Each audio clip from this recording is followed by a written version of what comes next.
ഇന്ന് മിക്ക ആളുകളും ജീവിതത്തിൽ ഒരിക്കലെങ്കിലും എക്സ്പീരിയൻസ് ചെയ്ത പ്രശ്നമായിരിക്കും പൈൽസ്. ഇത് എന്താണ് പൈൽസ്, അതിൻ്റെ ബുദ്ധിമുട്ടുകൾ എന്തൊക്കെയാണ്, ഇത് നമുക്ക് എങ്ങനെ മാനേജ് ചെയ്യാമെന്ന് ഇന്നത്തെ വീഡിയോയിലൂടെ നമുക്ക് നോക്കാം. എൻ്റെ പേര് doctor Sandra Ajith, medical officer, Prana nature care centre, Kollam district. എന്താണ് പൈൽസ് അഥവാ മൂലക്കുരു? അതായത് നമ്മുടെ മെഡിക്കൽ ടേമിന് ഇതിന് ഹെമറോയിഡ്സ് എന്നാണ് പറയുന്നത്. ശരിക്കും പൈൽസ് എന്ന് പറയുന്നത് നമ്മുടെ ഈ മലദ്വാരത്തിൻ്റെ എൻഡിൽ വന്നിട്ട് ഞരമ്പുകളെല്ലാം കൂടെ കൂടിയിരിക്കുന്നതിനാണ് പൈൽസ് എന്ന് പറയുന്നത്. അപ്പോൾ രണ്ട് തരമാണ് മെയിനായിട്ട് പൈൽസ് ഉള്ളത്. ഒന്ന് ഇൻറ്റേർണലായിട്ടും ഒന്ന് എക്സ്റ്റേർണലുമായിട്ടാണ് വരുന്നത്. ഇൻറ്റേർണൽ പൈൽസ് എന്ന് പറയുമ്പം നമുക്ക് പെട്ടെന്ന് കാണാനോ അറിയാനോ ഒന്നും പറ്റത്തില്ല. ചെറുതായിട്ടുള്ള ചെറിച്ചിലും കാര്യങ്ങളൊക്കെ മാത്രമേ കാണത്തുള്ളൂ. പെയിൻലെസ് ആയിട്ടുള്ള ബ്ലീഡിങ് ആയിരിക്കും, അതുകൊണ്ട് തന്നെ അത് അറിയത്തുമില്ല. എന്നാൽ എക്സ്റ്റേർണൽ പൈൽസ് എന്ന് പറയുമ്പോൾ ഇതിനേക്കാളും ബുദ്ധിമുട്ടും ഉണ്ടാവും. പിന്നെ അത് നമുക്ക് അറിയാനും പറ്റും, പുറത്ത് അറിയാനും പറ്റും, തൊടുമ്പോൾ തന്നെ അറിയാനും പറ്റും. അപ്പോൾ ഇങ്ങനെ ബ്ലീഡിങ്ങോ കാര്യങ്ങളോ ഒക്കെ പോകുന്ന സമയത്ത് തന്നെ ഓക്കെ എല്ലാവരും പൈൽസ് ആണെന്ന് വിചാരിച്ച് നിൽക്കുന്നവരും ഉണ്ട്. ചിലപ്പോൾ അത് പൈൽസിൻ്റെ ബ്ലീഡിങ്ങോ കാര്യങ്ങളോ ആയിരിക്കില്ല, ചിലപ്പോൾ ക്യാൻസറിൻ്റെ പ്രവണതയോ അങ്ങനെ എന്തെങ്കിലും ആയിരിക്കും. അല്ലെങ്കിൽ ഇറിറ്റബിൾ ബവൽ സിൻഡ്രം പോലെയുള്ള അൾസറേറ്റീവ് കൊളൈറ്റിസോ അല്ലെങ്കിൽ ക്രോൺസ് ഡിസീസിൻ്റെയൊക്കെ രൂപത്തിലുള്ള എന്തെങ്കിലും ബുദ്ധിമുട്ടുകൾ കാരണമായിരിക്കും ബ്ലീഡിങ് പോകുന്നത്. അങ്ങനെ എന്തെങ്കിലും ഉണ്ടെങ്കിൽ ഉറപ്പായിട്ടും ഒരു ഡോക്ടറിനെ കൺസൾട്ട് ചെയ്യേണ്ടത് വളരെ അത്യാവശ്യമാണ്. പൈൽസ് എന്ന് പറയുന്നത് നമ്മൾ പറയുന്നുണ്ട് മലദ്വാരത്തിൻ്റെ ഭാഗത്ത് വരുന്നതിനെയാണ് നമ്മൾ പൈൽസ് എന്ന് പറയുന്നത്. അത് നമ്മുടെ കാലിലോ എന്തെങ്കിലും ആണ് വരുന്നതെങ്കിൽ അത് നമ്മൾ വെരിക്കോസ് വെയിൻ എന്ന് പറയും. പിന്നെ മെൻസിൽ തന്നെ സ്ക്രോട്ടത്തിൽ വരികയാണെങ്കിൽ അത് വെരിക്കോസ് സീൽ എന്നാണ് നമ്മളതിനെ പറയുന്നത്. ഇനി എന്തൊക്കെയാണ് ഫിഷർ ആൻഡ് ഫിസ്റ്റുല എന്നുള്ളതും കൂടെ നമുക്ക് നോക്കാം. ഈ ഫിഷർ എന്ന് പറയുന്നത് മലം പോകുന്ന ഭാഗത്ത് ഇതേപോലെ ഇങ്ങനെ പൊട്ടിയിട്ട് പൈൽസിനേക്കാളും വേദനയാണ് ഫിഷറിന് ഉണ്ടാക്കുന്നത്. ഇതിന് മെയിനായിട്ടുള്ള കാരണങ്ങൾ എന്തൊക്കെയാണെന്ന് വെച്ച് കഴിഞ്ഞാൽ ഏനൽ വഴിയുള്ള സെക്സോ അല്ലെങ്കിൽ കോൺസ്റ്റിപ്പേഷനോ ഒക്കെയാണ് ഇതിൻ്റെ കാരണങ്ങൾ. ഇനി എന്താണ് ഫിസ്റ്റുല എന്ന് നമുക്ക് നോക്കാം. ഇതിനെ നമുക്കൊരു തുരങ്കം പോലെ കൺസിഡർ ചെയ്യാം, കമ്പയർ ചെയ്യാം. അതായത് രണ്ട് ഓപ്പണിംഗ് ആണ് തുരങ്കത്തിനുള്ളത്. ഒന്ന് മലദ്വാരവും പിന്നെ ഒന്ന് ബട്ടക്സിൻ്റെ സ്കിന്ന് വഴിയുള്ള ഒരു ഗ്യാപ്പുമാണ്. അപ്പോൾ അങ്ങനെ വരുമ്പോഴത്തേക്കും മലവിസർജനം നടത്തുമ്പോൾ ഈ ഒരു ഗ്യാപ്പിലേക്കും കയറി മലം കെട്ടി നിൽക്കുകയാണ്. അപ്പോൾ അവിടെ ഇരുന്ന് ഇൻഫെക്ഷൻ ആവുകയാണ് ചെയ്യുന്നത്. ഇതിനെയാണ് ഫിസ്റ്റുല എന്ന് പറയുന്നത്. ഇതിൻ്റെ കാരണം എന്ന് പറയുമ്പം മലദ്വാരത്തിന് ചുറ്റും കുറേ ഏനൽ ഗ്ലാൻഡ്സ് ഉണ്ട്. അപ്പോൾ അതിൽ നിന്ന് ഒരു ദ്രാവകം പ്രൊഡ്യൂസ് ചെയ്യും. അത് പ്രൊഡ്യൂസ് ചെയ്യുന്നത് എന്തിനാണെന്ന് വെച്ച് കഴിഞ്ഞാൽ നമുക്ക് മലം നല്ല സ്മൂത്തായിട്ട് പോകാനും അവിടെ മലം ആ ഒരു മലദ്വാരം വെറ്റായിട്ട് തന്നെ ഇരിക്കാൻ വേണ്ടിയിട്ടാണ്, അവിടെ ഡ്രൈ ആവുന്നത് തടയാൻ വേണ്ടിയിട്ടാണ് ഈ ഒരു ദ്രാവകം പ്രൊഡ്യൂസ് ചെയ്യുന്നത്. പക്ഷേ ഈ ചില സമയത്ത് ഇത് അങ്ങനെ പ്രൊഡ്യൂസ് ചെയ്യാതെ ഇരിക്കുന്ന സമയത്താണ് അവിടെ ഇൻഫെക്ഷൻ ആയിട്ട് അവിടെ ഒരു കീറൽ പോലെ വരുന്നത്. ഇതാണ് അതിൻ്റെ മെയിനായിട്ടുള്ള കാരണം. ഇത് അവിടെ നിന്ന് പഴുപ്പായി മാറി പഴുപ്പും നീരും അങ്ങനെ ഉള്ള ഒരു സിറ്റുവേഷനിലാണ് ഫിസ്റ്റുല എന്ന് നമ്മൾ പറയുന്നത്. അപ്പോൾ ഇങ്ങനെ വരുമ്പോൾ ഇതിൻ്റെ ലക്ഷണങ്ങളാണ് ഇപ്പോൾ അമിതമായിട്ടുള്ള പനിയൊക്കെ ഉണ്ടാകാറുണ്ട്. അപ്പം അങ്ങനെ വരുമ്പോൾ മനസ്സിലാക്കാം നമുക്ക് ഈ ഒരു ബുദ്ധിമുട്ട് കാരണം പനിയും കാര്യങ്ങളും ഇൻഫെക്ഷനൊക്കെ കൂടി പനിയും കാര്യങ്ങളൊക്കെ വരുന്നതാണ്. ഇതിൻ്റെ കോമൺ കുറച്ച് റീസൺസ് ആണ് ഉള്ളത്. അതെന്തൊക്കെയാണെന്ന് നമുക്ക് നോക്കാം. അമിതവണ്ണം ഒരു കാരണമാണ്. അമിതവണ്ണം ഉള്ളവരിലും ഈ പൈൽസിൻ്റെ ബുദ്ധിമുട്ട് കണ്ടുവരുന്നുണ്ട്. അതേപോലെ പുക വലിക്കുന്നവർക്കും ഇതേപോലുള്ള ബുദ്ധിമുട്ടുകൾ കണ്ടുവരുന്നുണ്ട്. ദഹന സംബന്ധമായിട്ടുള്ള പ്രശ്നം വരുന്നവർക്കും അത് കഴിഞ്ഞ് മലബന്ധം ഉണ്ടാകുന്നവർക്കും ഒക്കെ ഇതേപോലെ ഒരുപാട് നേരം നമ്മൾ ടോയ്ലറ്റിൽ സ്പെൻഡ് ചെയ്യുകയാണ് ചെയ്യുന്നത്. അപ്പോൾ അങ്ങനെ വരുമ്പോഴത്തേക്കും ഈ ഒരു ബുദ്ധിമുട്ട് ഉണ്ടാകുന്നുണ്ട്. അപ്പോൾ ടോയ്ലറ്റ് ഹാബിറ്റ്സ് റെഗുലറായിട്ടില്ലെങ്കിൽ കോൺസ്റ്റിപ്പേഷൻ വരും, അതായത് മലബന്ധം വന്നിട്ട് ചിലപ്പോൾ അതുമല്ല പെട്ടെന്ന് ഫ്രീക്വൻ്റ് ആയിട്ട് ഡയറിയ പോലെ പോകുന്ന സ്റ്റേജുകളിലും ഈ പറയുന്ന പൈൽസിൻ്റെ പ്രശ്നം ഉണ്ടാകുന്നുണ്ട്. പിന്നെ മെയിനായിട്ടും ഭക്ഷണ രീതിയിലുള്ള മാറ്റമാണ്. ഫൈബർ കണ്ടൻറ്റ് അധികമായിട്ട് എടുക്കുന്നില്ലെങ്കിൽ നമ്മുടെ മലം മുഴുവൻ ക്ലിയർ ആയിട്ട് പോകത്തില്ല. പ്രീബയോട്ടിക്കും പ്രോബയോട്ടിക്കും ഒക്കെ കുറവാണ് എടുക്കുന്നതെങ്കിൽ നമുക്ക് ഈ പറയുന്ന ബുദ്ധിമുട്ടുകളെല്ലാം വരുന്നുണ്ട്. പിന്നെ അതുപോലെ തന്നെയാണ് പ്രഗ്നൻസി ടൈമിലും നമ്മുടെ കൂടുതലും പ്രഷർ താഴേക്ക് പുട്ട് ചെയ്യുന്നതാണ്. അപ്പോൾ അങ്ങനെയും പൈൽസ് വരാനുള്ള ചാൻസ് കൂടുതലാണ്. അതേപോലെ പ്രായം കൂടുന്തോറും പൈൽസിൻ്റെ ചാൻസ് കൂടുതലാണ്. ടോയ്ലറ്റിൽ പോകാനുള്ള അർജ് വന്നാലും ചെയ്യുന്ന പണി ചെയ്ത് ഫിനിഷ് ചെയ്തിട്ടായിരിക്കും പോകുന്നത്. പക്ഷെ ആ ഒരു അർജ് വരുമ്പോൾ തന്നെ മോഷൻ പോവുകയാണെങ്കിൽ അത്തരം ബുദ്ധിമുട്ട് വരുന്നില്ല. പക്ഷേ ഇങ്ങനെയുള്ള ആളുകളിലും പൈൽസിൻ്റെ ബുദ്ധിമുട്ട് കണ്ടുവരുന്നുണ്ട്. പിന്നെ പറഞ്ഞായിരുന്നു ഇങ്ങനെ അടിക്കടിക്ക് മോഷൻ പോകുന്നതെന്ന് പറയുമ്പോൾ വൻകുടലിൻ്റെ മൂവ്മെൻറ്റ് കൂടുമ്പോഴാണ് മോഷൻ പെട്ടെന്ന് പോകാനായിട്ടുള്ള ചാൻസ് കൂടുതൽ.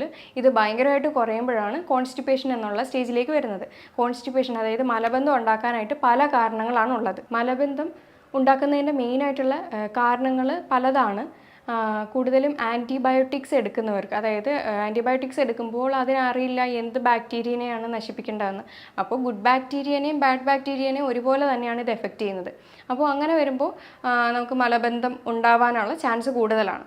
അതേപോലെ ഒന്നാണ് ഭക്ഷണത്തിൽ ഉള്ള പോഷകക്കുറവും പിന്നെ ആവശ്യമുള്ള സാധനങ്ങൾ കഴിക്കാതിരിക്കുന്നത്. ഫൈബർ കണ്ടൻ്റ് ആയിട്ടുള്ള പ്രീബയോട്ടിക് പ്രോബയോട്ടിക് കണ്ടൻറ്റ്സ് എടുക്കാത്തവരിലും ഈ ബുദ്ധിമുട്ട് കണ്ടുവരുന്നുണ്ട്. അതുപോലെ ഒന്നാണ് ലീക്കി ഗട്ട്. ലീക്കി ഗട്ട് എന്ന് പറയുന്ന ഒരു സിൻഡ്രോം ആണ്. അതിനെപ്പറ്റി എന്തായാലും ഇപ്പോൾ എക്സ്പ്ലെയിൻ ചെയ്യാം. ഇനി ഭക്ഷണത്തിൽ എന്തൊക്കെ മാറ്റങ്ങളാണ് നമുക്ക് വരുത്തേണ്ടതെന്നുള്ളത് നോക്കാം. പ്രീബയോട്ടിക് ആയിട്ടുള്ള ഭക്ഷണങ്ങൾ എടുക്കുക. പ്രീബയോട്ടിക് എന്ന് പറയുമ്പോൾ നമുക്ക് ഫൈബറാണ് കൂടുതലും വരുന്നത്. അതിനകത്ത് തന്നെ സോലുബിൾ ഫൈബേഴ്സും ഉണ്ട്, ഇൻസോലുബിൾ ഫൈബേഴ്സും ഉണ്ട്. സോലുബിൾ എന്ന് പറയുന്നത് നമ്മുടെ വെണ്ടയ്ക്ക, വാഴക്കൂമ്പ് അതിനകത്ത് നിന്നൊക്കെ കിട്ടുന്നതാണ്. ഇൻസോലുബിൾ ഫൈബേഴ്സ് എന്ന് പറയുമ്പോൾ തവിടുള്ള അരി, മട്ട അരി അങ്ങനത്തെ ഉള്ള സാധനത്തിൽ നിന്ന് നമുക്ക് ഇൻസോലുബിൾ ആയിട്ടുള്ള ഫൈബേഴ്സ് കിട്ടുന്നതാണ്. അപ്പോൾ ഇതൊക്കെ ധാരാളം ഭക്ഷണത്തിൽ ഉൾപ്പെടുത്തുക. അതുകൂടാതെ ഫാറ്റ് കണ്ടൻറ്റ് അധികമായിട്ടുള്ള ഭക്ഷണങ്ങൾ കഴിക്കുമ്പോൾ ചിലർക്ക് നന്നായിട്ട് മോഷൻ പോകുന്നുണ്ട് എന്ന് നമുക്ക് പറയുന്നുണ്ട്. അതായത് ചിലർക്ക് താറാമുട്ട കഴിച്ചാൽ പൈൽസിന് ആശ്വാസം കിട്ടും എന്നൊക്കെ കേട്ടിട്ടുണ്ട്. കാരണം താറാമുട്ടയിൽ നല്ല ഫാറ്റ് കണ്ടൻറ്റ് അധികമാണ്. അപ്പോൾ നമ്മുടെ ബൈലിലെ സെക്രീഷൻ കൂടിയിട്ട് നല്ല അത് ഡൈജസ്റ്റ് ചെയ്യാനായിട്ടുള്ള ഇത് കൂടുമ്പോഴത്തേക്കും മോഷൻ നന്നായിട്ട് ക്ലിയർ ആയിട്ട് പോവുകയാണ് ചെയ്യുന്നത്. അതാണ് അവിടെ നടക്കുന്ന ഒരു മെക്കാനിസം. ഇത് കൂടാതെ കുറച്ച് വൈറ്റമിൻസും മിനറൽസും കൂടെ നമുക്ക് എടുക്കേണ്ടതായിട്ടുണ്ട്. അതായത് വൈറ്റമിൻ എ, അതായത് ചീര അങ്ങനത്തെ ഉള്ള സാധനത്തിൽ നിന്നൊക്കെ നമുക്ക് വൈറ്റമിൻ എ കിട്ടുന്നതാണ്. വൈറ്റമിൻ ഡി നമുക്ക് കൂടുതലും സൺലൈറ്റിൽ നിന്നാണ് കിട്ടുന്നത്. പിന്നെ മഷ്റൂം പോലെയുള്ള ഭക്ഷണത്തിൽ നിന്നൊക്കെ നമുക്ക് വൈറ്റമിൻ ഡി കിട്ടുന്നതാണ്. പിന്നെ വൈറ്റമിൻ സി എന്ന് പറയുന്നത് നമുക്ക് കൂടുതലും സിട്രസ് ഫ്രൂട്ട്സ് നിന്നാണ് കൂടുതലും കിട്ടുന്നത്.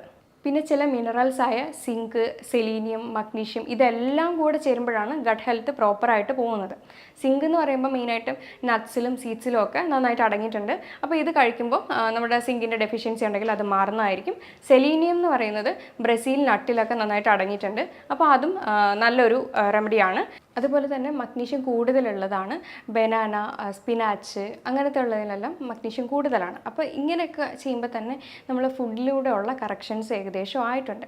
ഇനി നമുക്ക് അല്ലാതെ എന്തൊക്കെ ചെയ്യാമെന്ന് വെച്ച് കഴിഞ്ഞാൽ വെള്ളം നന്നായിട്ട് കുടിക്കുക. വെള്ളം നന്നായിട്ട് കുടിച്ചിട്ടില്ലെങ്കിൽ നമ്മുടെ മലത്തിൽ നിന്നുള്ള വെള്ളം നമ്മുടെ ബോഡിയിലേക്ക് അബ്സോർബ് ചെയ്യുകയാണ് ചെയ്യുന്നത്. അപ്പോൾ എത്രത്തോളം ടൈമാണ് നമ്മൾ ടോയ്ലറ്റിൽ പോവാതെ അങ്ങനെ തന്നെ ഇരിക്കുകയാണെങ്കിൽ അതിനകത്തു നിന്നുള്ള വാട്ടർ കണ്ടൻറ്റും കൂടെ ബോഡി ഫ്ലൂയിഡ്സ് മെയിൻറ്റെയിൻ ചെയ്യാൻ ശരീരം വലിച്ചെടുക്കും. അപ്പോൾ കൂടുതൽ ഡ്രൈ ആയി അവിടെ ഇരുന്ന് മലബന്ധം ഉണ്ടാവാനാണ് ചാൻസ് കൂടുതൽ. അപ്പോൾ അങ്ങനെ വരുമ്പോൾ പൈൽസും കാര്യങ്ങളൊക്കെ വരും. അതുകൊണ്ട് വെള്ളം നന്നായിട്ട് കുടിക്കാൻ ശ്രദ്ധിക്കുക. പിന്നെ ഉറക്കമാണ്. ഉറക്കം എന്ന് പറയാൻ രാവിലെ ഒരു 5 മണി വരെ, അതായത് രാത്രി 10 മണിക്ക് കിടന്ന് രാവിലെ 5 മണിക്ക് എണീക്കുന്ന ഒരു ശീലം ഉണ്ടെങ്കിൽ അപ്പോൾ തന്നെ നമ്മുടെ ബോഡി റിപ്പയറിങ്ങും മെയിൻ്റനൻസും ഒക്കെ നടന്ന് നല്ലൊരു ഫ്രഷ്നെസ്, ക്വാളിറ്റി സ്ലീപ്പ് ഉണ്ടായിരിക്കേണ്ടത് വളരെ അത്യാവശ്യമാണ്. പിന്നെ ജീവിതശൈലിയിൽ എന്തെങ്കിലുമൊക്കെ ബുദ്ധിമുട്ടുകളുണ്ടെങ്കിൽ അതൊക്കെ ഒന്ന് മാറ്റേണ്ടത് വളരെ അത്യാവശ്യമാണ്. ഈ പൈൽസ്, ഫിഷർ, ഫിസ്റ്റുലയൊക്കെ ജീവിതശൈലി രോഗത്തിൻ്റെ കൂടെയും കണ്ടുവരുന്നുണ്ട്. അപ്പം ഇതൊക്കെ ജീവിതശൈലി രോഗം തന്നെയാണ്. അപ്പോൾ അത് ഒക്കെ ഒന്ന് ക്ലിയർ ചെയ്താൽ മാത്രമായിരിക്കും നമുക്ക് ഇതിനകത്തു നിന്നൊരു മുക്തി നേടാൻ പറ്റത്തുള്ളൂ. അപ്പോൾ വെയ്റ്റിൻ്റെ പ്രശ്നമാണ്, അമിതവണ്ണം ഉള്ളവർക്കും കുടവയറുള്ളവർക്കും ഒക്കെ ഈ പൈൽസിൻ്റെ പ്രശ്നങ്ങൾ ഇങ്ങനെ കണ്ടുവരുന്നുണ്ട്. അപ്പം അതൊക്കെ ഒന്ന് മാനേജ് ചെയ്യാനായിട്ട് ശ്രദ്ധിക്കേണ്ടതാണ്. യോഗാസനാസും എക്സസൈസും ഒക്കെ ഡെയിലി 1 മണിക്കൂറെങ്കിലും ചെയ്യുന്നത് വളരെ നല്ലതാണ്. ലഹരി പദാർത്ഥങ്ങളൊക്കെ ഉപയോഗിക്കുന്നവരാണെങ്കിൽ മാക്സിമം അതൊക്കെ ഒന്ന് അവോയ്ഡ് ചെയ്യുക. ജങ്ക് ഫുഡ്സ് അങ്ങനത്തെ സോഫ്റ്റ് ഡ്രിങ്ക്സ് ഒക്കെ അധികമായിട്ട് കഴിക്കുന്നവരാണെങ്കിൽ അതൊക്കെ ഒന്ന് അവോയ്ഡ് ചെയ്ത് കുറച്ച് വെജിറ്റബിൾസും ഫ്രൂട്ട്സും ഒക്കെ നന്നായിട്ട് സാലഡ് രൂപത്തിലൊക്കെ കഴിക്കാനായിട്ട് ശ്രദ്ധിക്കുക. അതുപോലെ തന്നെയാണ് ടെൻഷന്, സ്ട്രെസ്സ്, ആങ്സൈറ്റി ഇങ്ങനെയുള്ള ആളുകളിലും ഈ പറയുന്ന മലബന്ധവും കാര്യങ്ങളൊക്കെ ഉണ്ടായി പൈൽസും കാര്യങ്ങളൊക്കെ വരുന്നുണ്ട്.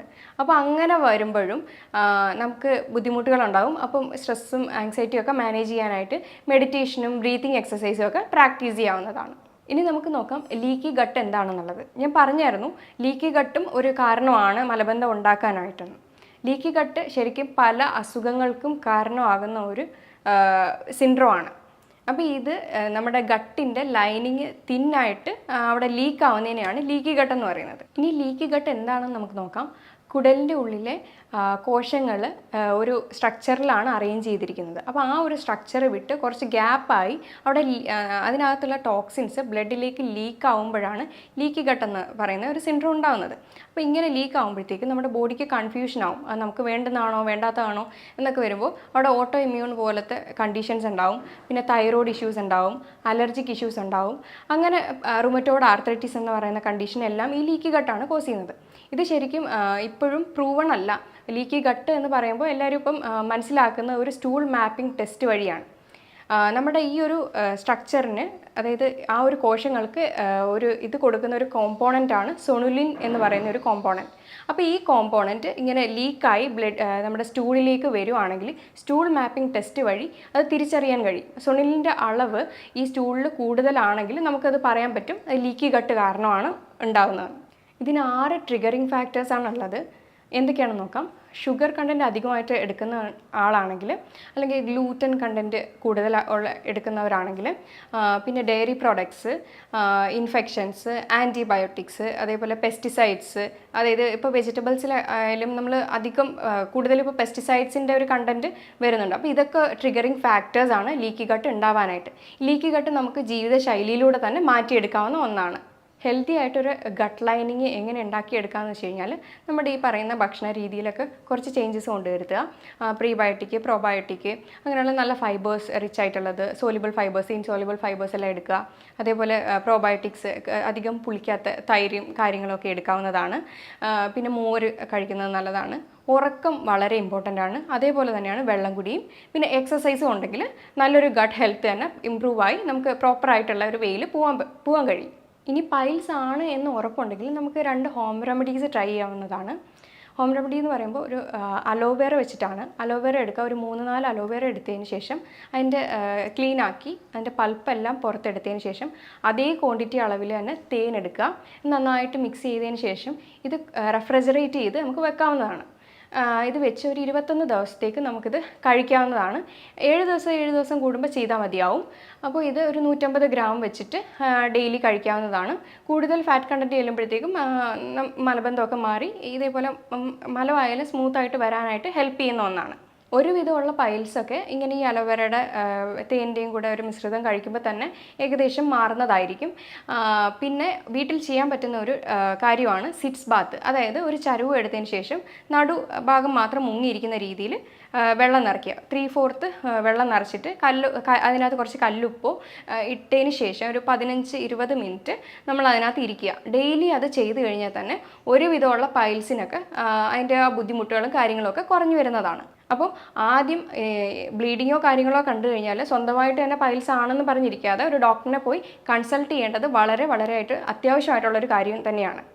ഇത്രയൊക്കെ ചെയ്താൽ തന്നെ ഒരുവിധമുള്ള പൈൽസും കാര്യങ്ങളും ഒക്കെ നമുക്ക് മാറ്റിയെടുക്കാൻ പറ്റും. പൈൽസ് ഉള്ളവരാണെങ്കിൽ ബുദ്ധിമുട്ടുകളും കാര്യങ്ങളൊക്കെ നമുക്ക് കുറയ്ക്കാൻ പറ്റും. പിന്നെ ജീവിതശൈലിയിലൂടെയുള്ള മാറ്റങ്ങൾ ഒക്കെ ആഗ്രഹിക്കുന്നവരാണെങ്കിൽ ഒരു നാച്ചുറോപ്പതി ട്രീറ്റ്മെൻറ്റ് എടുത്തു കഴിഞ്ഞാൽ അത്രയും നമുക്കൊരു 21 ഡേയ്സ് പ്രോഗ്രാം ഒക്കെ എടുത്തു കഴിഞ്ഞ് കഴിഞ്ഞാൽ നമുക്ക് അതിനുള്ള ശമനവും കാര്യങ്ങളും ഒക്കെ ഉണ്ടാകുന്നതായിരിക്കും. ഇനി ഈ പറഞ്ഞ കാര്യത്തിൽ എന്തെങ്കിലും ഡൗട്ടോ കാര്യങ്ങളോ ഉണ്ടെങ്കിൽ താഴെ തന്നിരിക്കുന്ന നമ്പറിൽ കോൺടാക്റ്റ് ചെയ്യുക. ഇനി അടുത്ത വീഡിയോയുമായി വീണ്ടും കാണാം. Thank you.